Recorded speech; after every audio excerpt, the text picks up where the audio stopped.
पास आवाज नहीं है उसको कुचला जा रहा है, उसको दबाया जा रहा है। और ये देश ऐसे नहीं चलेगा, ये देश ऐसे नहीं बढ़ सकता है। कांग्रेस पार्टी इनके सामने खड़े होगी, कांग्रेस पार्टी का हर कार्यकर्ता इनके सामने खड़ा होगा। गरीबों की, कमजोर लोगों की, दलितों की, अल्पसंख्यकों की, बेरोजगार युवाओं की, महिलाओं की रक्षा करेगी कांग्रेस पार्टी। और जहां भी अपनी विचारधारा को बढ़ाने की कोशिश करेंगे वहां उनको कांग्रेस पार्टी दिखाई देगी। ये मेरे पीछे क्यों है, मेरे ऊपर ये आक्रमण क्यों करते हैं? आप सोचो, मेरे ऊपर ये इसलिए आक्रमण करते हैं क्योंकि ये जानते हैं कि चाहे कुछ भी हो जाए, मैं आरएसएस की विचारधारा के सामने कभी नहीं झुकने वाला हूं। मैं मनु की विचारधारा के सामने कभी नहीं झुकने वाला हूं, क्योंकि मैं जानता हूं कि इसी विचारधारा ने इस देश को नष्ट किया था, इसी विचारधारा ने इस देश को कमजोर किया था, इसी विचारधारा ने इस देश को झुकवाया था। और मैं इस देश को झुकते हुए कभी नहीं देखना चाहता हूं। आप यहां आए, गर्मी का समय है, आप सबका बहुत बहुत धन्यवाद। जय हिंद, जय भीम। राहुल गांधी, राहुल गांधी, राहुल गांधी। मित्रों, यानंतर महात्मा ज्योतिबा फुल्यांचा विचार देशभर त्याची अंमलबजावणी करणाऱ्या, त्याचप्रमाणे बोधिसत्व परमपूज्य डॉक्टर बाबासाहेब आंबेडकरांचा विचार घेऊन चालणाऱ्या आणि महात्मा गांधीचा विचार कृतीत आणणाऱ्या काँग्रेसच्या राष्ट्रीय अध्यक्षा आदरणीय सोनियाजी गांधींना मी विनंती करतो। राहुल गांधी यांचं भाषण झालंय आणि आता नागपूर मधल्या काँग्रेसच्या सभेत सोनिया गांधी या बोलायला उभ्या राहतात। सोनिया गांधींचा धन्यवाद। राहुल जी, अशोक चव्हाण जी, खारगे जी, शिंदे जी, शिवराज पाटिल जी, सिद्धरामैया जी, मुकुल वासनिक जी, के राजू जी, मंच पर सभी उपस्थित नेतागण, सभी उपस्थित कांग्रेस जन, भाइयों बहनों, बुजुर्गों, मुझे गर्व है कि डॉक्टर भीमराव अंबेडकर की 125वीं जयंती के समापन समारोह पर मैं आपके बीच इस ऐतिहासिक शहर नागपुर में आई हूँ। भारत के इस महान सपूत के बारे में बहुत कुछ कहा गया है, बहुत कुछ लिखा गया है। फिर भी जो बहुत कुछ कहा गया, जो बहुत कुछ लिखा गया, वह इस महान समाज सुधारक के अनोखे व्यक्तित्व के साथ पूरा न्याय नहीं करता। इन्होंने अपनी जिंदगी में तमाम क्रूरतापूर्ण भेदभाव के बावजूद इतनी उपलब्धियां हासिल करने में सफलता प्राप्त की। डॉक्टर अंबेडकर सचमुच एक प्रेरणा स्रोत है। जिस समर्पण और संकल्प के साथ उन्होंने सामाजिक न्याय और सामाजिक सशक्तिकरण की लड़ाई लड़ी, इसके जरिए डॉक्टर अंबेडकर हमें प्रेरणा देते हैं।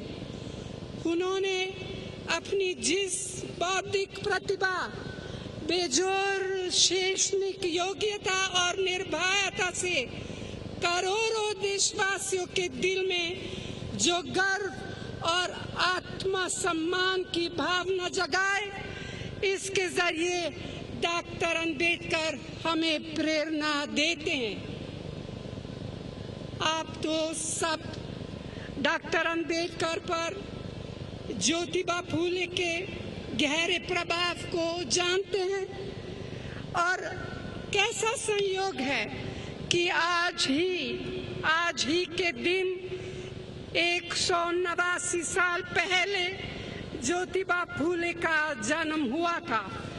वे अपनी पत्नी सावित्री फूले के साथ सत्य शोधक समाज के माध्यम से भेदभाव से पीड़ित और वंचित लोगों के अधिकारों के प्रति जीवन भर समर्पित थे। भाइयों और बहनों, डॉक्टर अंबेडकर के बिना हमारी संविधान सामाजिक क्रांति का दस्तावेज नहीं हो सकता था जैसा कि आज है। अपने जीवन के अनुभवों से सीख लेते हुए उन्होंने हमारे संविधान में हमारे देश के करोड़ों पुरुषों, करोड़ों महिलाओं की उम्मीदों और आकांक्षाओं को प्रतिस्थापित किया। उनकी अद्भुत प्रतिभा और काबिलियत को देखते हुए कांग्रेस नेतृत्व ने उन्हें संविधान बनाने वाली प्रारूप समिति का अध्यक्ष चुना। खुद डॉक्टर अंबेडकर भी इस बात से हैरत में थे, लेकिन जवाहरलाल नेहरू, सरदार पटेल, डॉक्टर राजेंद्र प्रसाद और उनके अन्य साथियों को इस निर्णय में कोई संदेह नहीं था। खुद डॉक्टर अंबेडकर ने 25 नवंबर 1949 को कांग्रेस पार्टी की भूमिका के बारे में जो कुछ कहा, मैं उसे ही दोहराना चाहती हूँ। ये कांग्रेस पार्टी के अनुशासन का ही नतीजा है कि प्रारूप समिति संविधान के प्रारूप को सदन में रखा सकी। इसीलिए संविधान के प्रारूप को आसानी से सदन तक लाने में सभी श्रेय कांग्रेस पार्टी को ही जाता है। भाइयों और बहनों, हालांकि हम भारत के इस महान सपूत और उनकी उपलब्धियों को उजागर कर रहे हैं, लेकिन हम ये एक क्षण के लिए भी नहीं भूल सकते कि जिन ताकतों ने कल तक उनका घोर विरोध किया, आज वे उन्हीं का नाम हड़पना चाहते हैं। जिन विचारधाराओं और संगठनों ने हमारी आजादी की लड़ाई में कभी भाग नहीं लिया, हमारे संविधान निर्माण में कोई योगदान नहीं दिया, वे आप अपनी विभाजनकारी राजनीति के लिए डॉक्टर अंबेडकर के सबसे बड़े सार्थक होने का पाखंड कर रहे हैं। ये एक आश्चर्य की बात है, क्योंकि इन विचारधाराओं और संगठनों ने संवैधानिक मूल्यों और परंपराओं की बार-बार अवहेलना की। उदाहरण के तौर पर अभी हाल में उत्तराखंड और अरुणाचल प्रदेश में कांग्रेस की लोकतांत्रिक तरीके से चुनी गई सरकारें गिराई गई। इसी तरह हमारी दूसरी सरकारों को भी गिराने का षड्यंत्र रच रहे।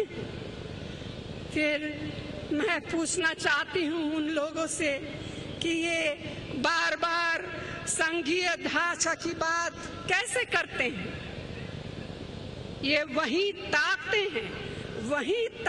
हैं, वही लोग, वही भाजपा के लोग जिन्होंने तब घोर संवेदनहीनता दिखाई जब छात्रों ने उसी उत्पीड़न की वजह से अपनी जान दे दी, जिस उत्पीड़न के खिलाफ डॉक्टर अंबेडकर लड़ते रहे।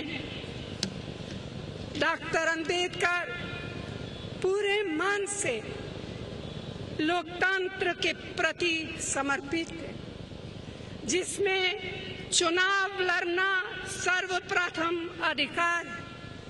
लेकिन आज हम क्या देख रहे हैं?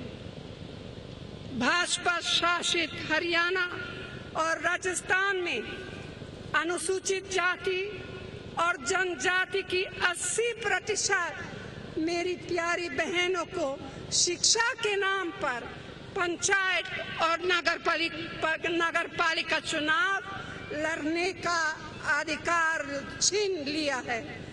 ये उनके साथ, मैं समझती हूँ कि उनके साथ, हमारी प्यारी बहनों के साथ घोर भेदभाव और घोर नाइंसाफी है।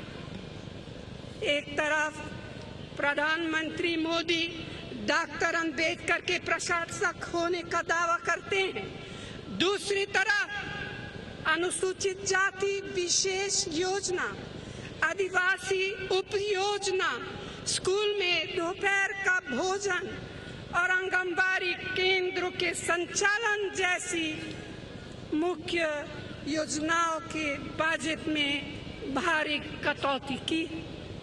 अगर ये पाखंड नहीं है तो और क्या है?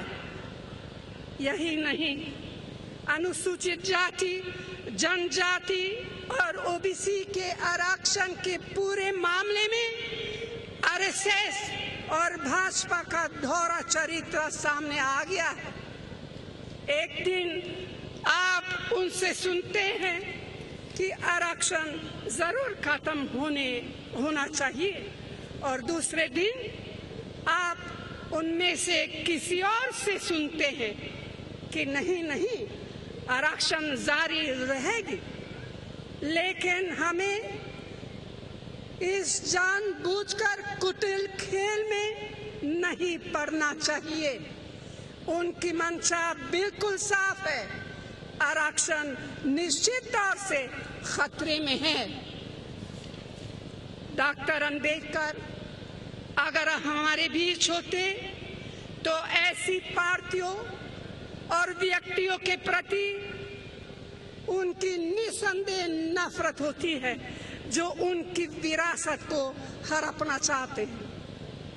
मैं ऐसा इसीलिए कह रही हूँ कि वे माने डॉक्टर अंबेडकर सबसे पहले एक जिज्ञासु व्यक्ति थे, जो किसी भी रूढ़िवादी विचार को स्वीकार करने को तैयार नहीं थे, और न ही किसी व्यक्ति या किसी संस्था या किसी विचारधारा का आंख मूंदकर समर्थन करने को तैयार थे। डॉक्टर अंबेडकर कारण जानने, सवाल पूछने, आलोचना करने और जानकारी हासिल करने की भावना से उत्साहित थे। इसी भावना को प्रधानमंत्री मोदी और उनके लोग कुचल रहे हैं। ये वही ताकतें हैं जो उजाले के विरुद्ध अंधेरे का माहौल बना रही हैं।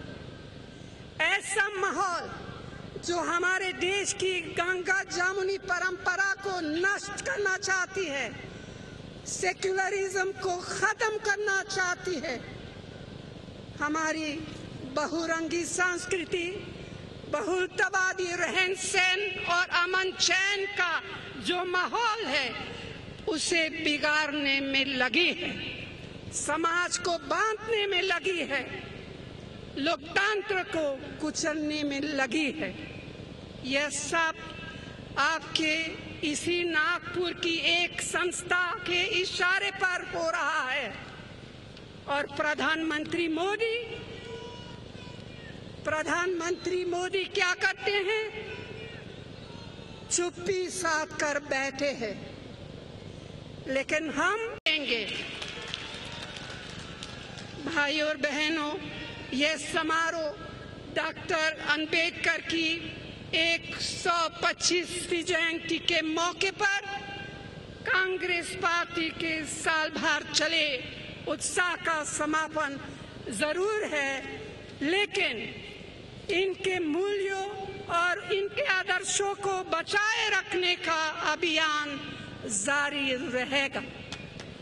कांग्रेस ने पिछले 6 दशकों से भी अधिक समय से पूरे मन से अनुसूचित जाति, जनजाति, ओबीसी, माइनॉरिटीज, महिलाएं के कल्याण के लक्ष्य को कायम रखा है, जैसे कि किसी दूसरी पार्टी ने नहीं किया है।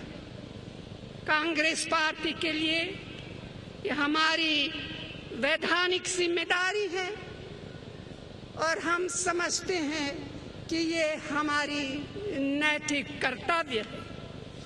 तो अंत में मैं आपको विश्वास दिलाती हूँ कि लोकतंत्र की रक्षा के लिए पिछड़े वंचित तबके और महिलाओं के अधिकारों और हितों की रक्षा के लिए कांग्रेस पार्टी आवाज बुलंद करती रहेगी। कांग्रेस पार्टी की आवाज किसी कीमत पर कभी नहीं दबेगी। अंत में आप सभी को इस सभा में आने के लिए दिल से बहुत बहुत धन्यवाद।